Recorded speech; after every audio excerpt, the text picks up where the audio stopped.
Good evening, everybody, and welcome to Just Another OTR Guys channel. And tonight we are going to change some emblems on the side of my Kenworth t680. Let me show you. Alright, so we have our hood open, and we have our traditional Kenworth logos, badges. Alright, let's go from there.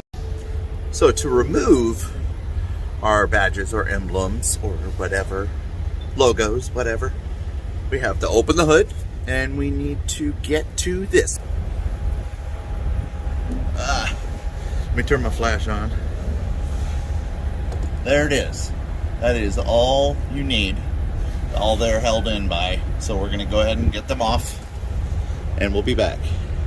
Remove our nuts.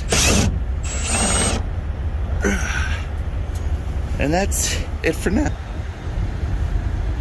Boom! Kenworth. It's off. There you go. That's all there is to it. Got them both removed. Time to put the new ones on. We put our nuts back on, our new ones, and we're done. And let's see what's about to happen here. We pan over to our new ones.